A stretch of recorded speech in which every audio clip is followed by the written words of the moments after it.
warahmatullahi wabarakatuh. Perkenalkan, nama saya Gita Ramadhani dari kelas PBS 4B.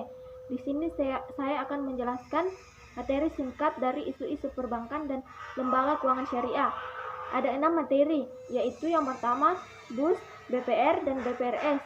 Yang kedua yaitu Baitul Ma'al wa Tamwil atau BMT. Yang ketiga pasar uang, yang keempat pasar modal, yang kelima pegadaian, dan yang keenam perkembangan kartu plastik.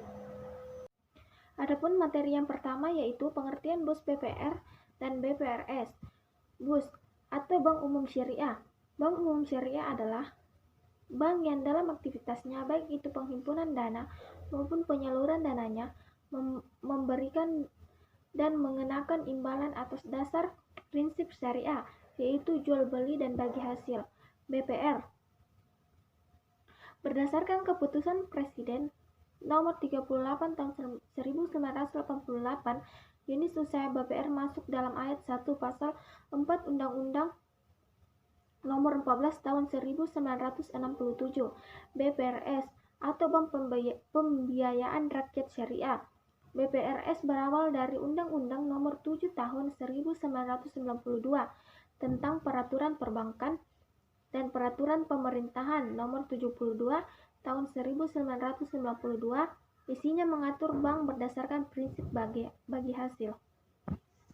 Adapun materi yang kedua yaitu Baitul Ma'al wa Tamwil atau BMT, merupakan kependekan dari kata Balai Usaha Mandiri Terpadu atau Baitul Ma'al wa Tamwil, yaitu lembaga keuangan mikro atau LKM yang beroperasi berdasarkan prinsip-prinsip syariah.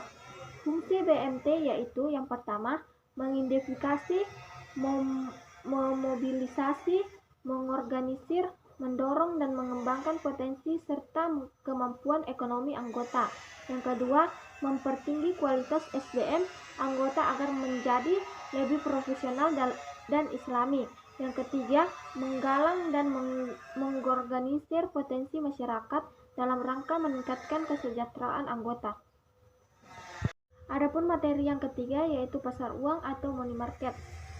Sederhananya adalah pasar yang menyediakan sarana pengalokasian dan pinjaman dana jangka pendek.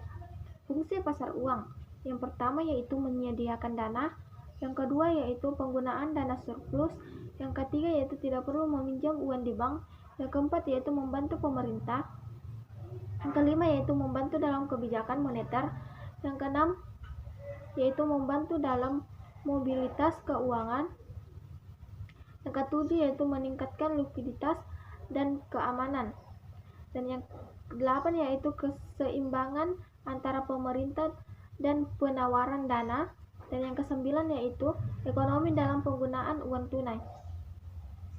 Dan materi yang keempat yaitu pasar modal.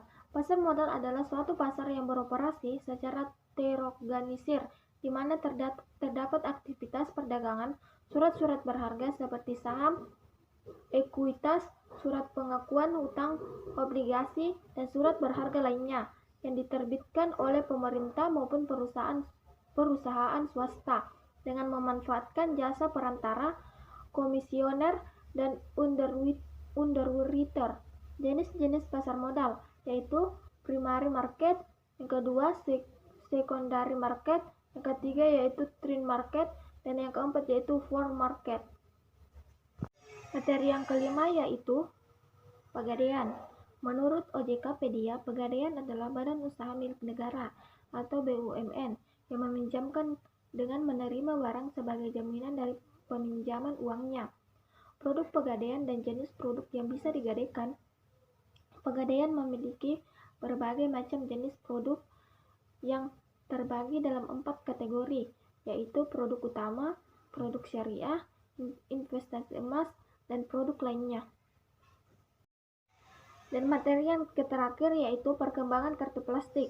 Kartu plastik merupakan alat pembayaran pengganti uang tunai yang dapat digunakan oleh konsumen untuk ditukarkan dengan barang dan jasa yang diinginkannya di tempat-tempat yang dapat menerima pembayaran dengan menggunakan kartu kredit.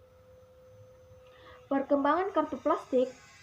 Kartu kredit sudah mulai berkembang di dunia seperti di Amerika Serikat hingga Asia Eropa, Australia, hingga akhirnya sampai ke Indonesia.